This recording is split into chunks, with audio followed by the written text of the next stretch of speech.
Prezident İlham Əliyev, Azərbaycanın birinci xanımı Mehriban Əliyeva və Heydər Əliyev Fondunun vitse-prezidenti Leyla Əliyevanın iştirak etdikləri ziyafətdə Latviya, Makedoniya, Albaniya, Montenegro və Gürcistan prezidentləri, Səudiyyə Ərəbistanı şahzadəsi, eləcə də bir sıra ölkələrin sabiq dövlət və hökumət başçıları, dünya siyasətində əhəmiyyətli rol oynayan ictimai-siyasi xadimlər, ekspertlər və mütəxəssislər iştirak edirdilər.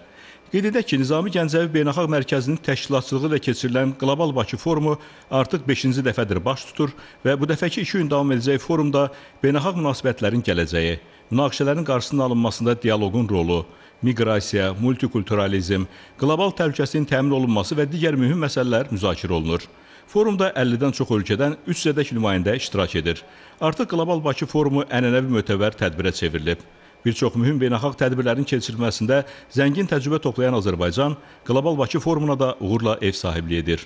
Bu cür tədbirlər ölkəmizin beynəlxalq birliyə dolğun təqdim olunması baxımından da vacib əhəmiyyət daşıyır. Ziyafətdə çıxış edən Latviyanın sabiq prezidenti, Nizami Gəncəvi Beynəlxalq Mərkəzinin həmsədri Vaira Vike-Freiberga yüksək səviyyədə qonaqpərvərliyə görə minnətdarlığını bildirdi. Azərbaycana hər səfərlərində daha böyük tərəqqi və uğurların şahidi olduqlarını vurğuladı. O, Nizami Gəncəvi Beynəlxalq Mərkəzinin yaradılmasında Prezident İlham Əliyevin səylərini yüksək qiymətləndirdi. Qlobal Bakı forumunun mühüm əhəmiyyətini qeyd edən Vaira Vike-Freiberga Nizami Gəncəvi Beynəlxalq Mərkəzinin beynəlxalq səviyyədə rolunun get-gedə artdığını bildirdi. Xalqımızın ümumi lideri Heydər Əliyevlə ilk görüşünü məmnunluqla xatırlayan qonaq Ulu Öndərin xatirəsini ehtiramla andı.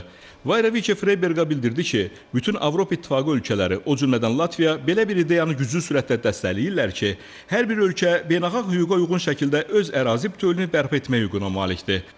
Qonaq Ulu Öndər Heydər Əliyevin ayrı-ayrı dövlət başçıları ilə görüşlərini əks etdirən fotoşəkillərdən ibarət xatirə albomunu Prezident İlham Əliyevə təqdim etdi. Prezident İlham Əliyevə Azərbaycanın birinci xanımı Mehriban Əliyevanı salamlayan Misirin İskəndəriyyə kitabxanasının direktoru, Nizami Gəncəvi Beynəlxalq Mərkəzinin həmsədri İsmail Seragəldin təmsil etdiyi qurumun fəaliyyətinə hər tərəfli dəstəyinə görə dövlətimizin başçısına minnətdarlığını bildirdi. O, Heydər Əliyev Fondunda Azərbaycanın birinci xanımı ilə ölkəmizlə Misir arasında mədəniyyət sahəsinə dair məsələləri müzakirə etdiklərini xatırlatdı, belə görüşlərin davam edəcəyinə ümidvar olduğunu bildirdi. İsmail Seragəldin növbəti Qlobal Bakı forumunun daha möhtəşəm olacağına əminliyini vurğuladı.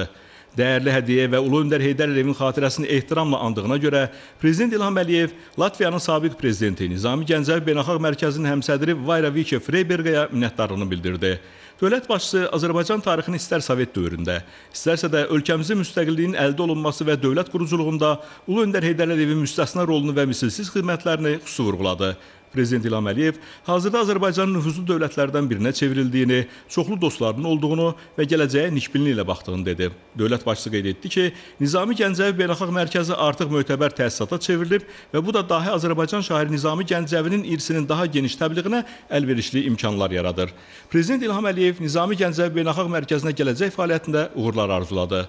5-ci Qlobal Bakı forumunun iştirakçılarının şərəfinə verilən ziyafətdə Azərbaycanın incəsənət ustalarının ifasında konsert proqramı təqdim olundu.